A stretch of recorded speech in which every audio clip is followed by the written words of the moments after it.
दोस्तों नमस्कार, मैं हूं अक्षय और आप देख रहे हैं नेशनल संवाद। आप सभी का स्वागत है हमारे इस सोशल मीडिया प्लेटफॉर्म पर। आज ही के दिन 25 दिसंबर 1927 को आधुनिक भारत के निर्माता डॉक्टर अंबेडकर ने मनुस्मृति को जलाया था और आज पूरा बहुजन समाज मनुस्मृति दिवस को, मनुस्मृति दहन दिवस को बड़े ही हर्षोल्लास के साथ मना रहा है। डॉक्टर अंबेडकर ने मनुस्मृति को क्यों जलाया, इस पक्ष पे यदि हम थोड़ा चर्चा करने की कोशिश करें तो मनुस्मृति एक ऐसा पुस्तक है, उसको धर्मशास्त्र भी मानते हैं कुछ लोग, जिसमें ओबीसी एससी एसटी है जो वर्तमान में संवैधानिक भाषा में, और इससे पहले जो वर्ण व्यवस्था लागू थी मनुस्मृति के तहत ही थी, जो ब्राह्मण क्षत्रिय वैश्य शूद्र ये 4 वर्ण है। तो ये मनुस्मृति के विधान में जो शूद्र है, अछूत है, इन वर्गों के लिए जिस तरीके से तमाम प्रकार की वो घटिया बातें लिखी हुई है, जहां पर आपको आपके स्वतंत्रता का हनन है, आपको कोई अधिकार नहीं है, आपको शिक्षा का अधिकार नहीं है, आपको बराबरी का अधिकार नहीं है। एक प्रकार से स्पष्ट शब्दों में कहा जाए तो मानवता जो है, मानवीय मूल्यों को कुचलकर मनुस्मृति लिखा गया है। अब मनुस्मृति डॉक्टर अंबेडकर ने 25 दिसंबर 1927 को जलाया था और ये मैसेज देने का काम किया कि जो असमानता पर आधारित हो, अमानवीय मूल्यों पर आधारित हो, जिसमें भेदभाव हो, जिसमें ऊंच नीच हो, इस प्रकार की पुस्तकें समाज में एक जहरीली साबित होती हैं। जी हाँ, मनुस्मृति में ये लिखा हुआ है कि जो ओबीसी एससी एसटी जो शूद्र है, शूद्रों को यदि ब्राह्मण की सेवा करनी है, ब्राह्मण अपनी सेवा करने के लिए कहता है तो बिना वेतन के उसको सेवा करना होगा,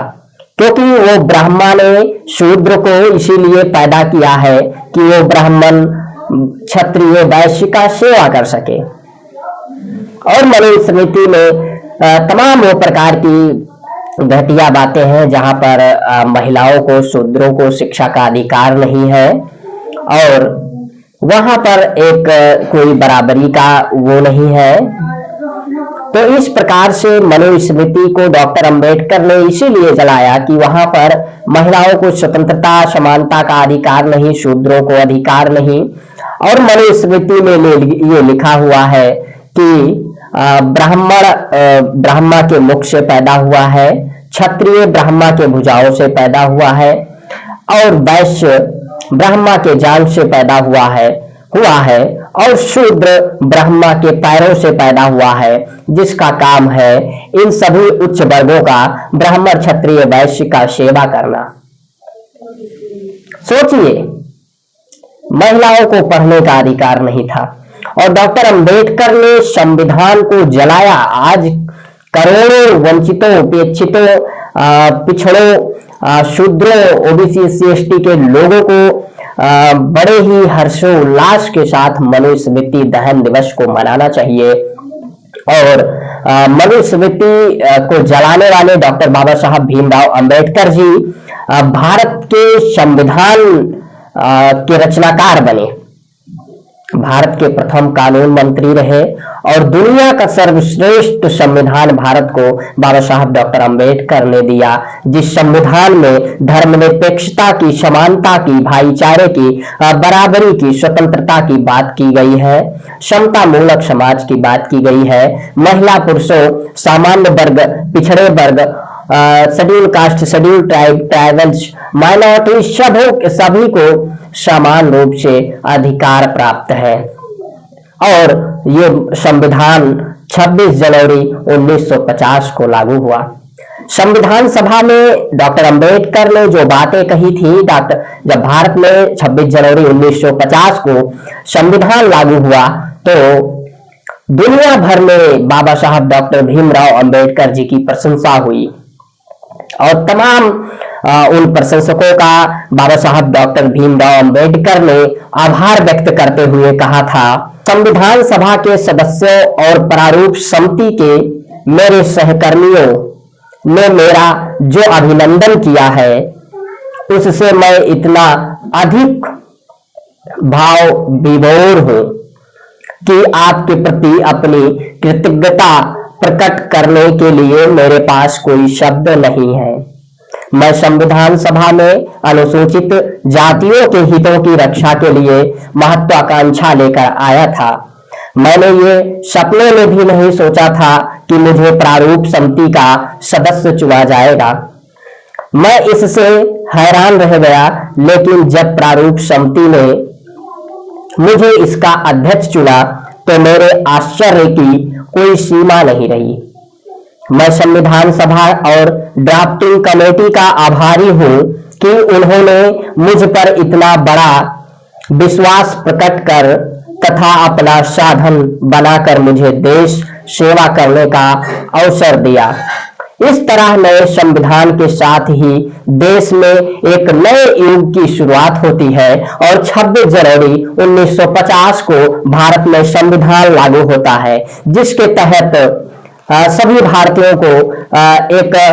आदर्श नागरिक बनने का अवसर मिलता है, समानता का अधिकार मिलता है, भाईचारे और स्वतंत्रता बराबरी का अधिकार मिलता है, महिला पुरुषों को सभी को समान रूप से अधिकार प्राप्त होता है। मैं भारत की संविधान की प्रस्तावना को पढ़ना चाहूंगा। हम भारत के लोग भारत को एक संपूर्ण प्रभुत्व संपन्न लोकतंत्रात्मक गणराज्य बनाने के लिए तथा उसके समस्त नागरिकों को सामाजिक, आर्थिक और राजनैतिक न्याय, विचार अभिव्यक्ति, विश्वास, धर्म और उपासना की स्वतंत्रता, प्रतिष्ठा और अवसर की समता प्राप्त करने के लिए तथा उन सब में व्यक्ति की गरिमा और राष्ट्र की एकता और अखंडता सुनिश्चित करने वाली बंधुता बढ़ाने के लिए दृढ़ संकल्प होकर अपनी इस संविधान सभा में आज तारीख 26 नवंबर 1950 का एदत द्वारा इस संविधान को अंगीकृत, अधिनियमित और आत्मसमर्पित करते हैं। ये वही संविधान है भारत का जो संविधान लागू होने के बाद ओबीसी, एससी, एसटी को पढ़ने का अधिकार मिला। जनरल महिलाओं को भी हिंदू कोड बिल के माध्यम से मनुस्मृति में यह प्राविधान था कि महिलाओं को सामाजिक, राजनीतिक या आर्थिक स्वतंत्रता नहीं थी। हिंदू कोड बिल के माध्यम से बाबा साहब डॉक्टर भीमराव अंबेडकर संघर्ष करते रहे और महिलाओं को सामाजिक, राजनीतिक और आर्थिक स्वतंत्रता प्राप्त करने के लिए बाबा साहब संघर्ष किए। हिंदू कोड बिल के तहत महिला पुरुष सभी को समान अधिकार प्राप्त हुआ और संविधान ही आधुनिक राष्ट्र का निर्माण संविधान के द्वारा ही हो पाया, जो कि आज विभिन्न क्षेत्रों में देखा जा सकता है कि जिनको हाशिए पर रखा गया वो समाज अपने प्रतिभाओं के बदौलत विभिन्न क्षेत्रों में राष्ट्र निर्माण की प्रक्रिया में अपनी भागीदारी सुनिश्चित कर रहे हैं।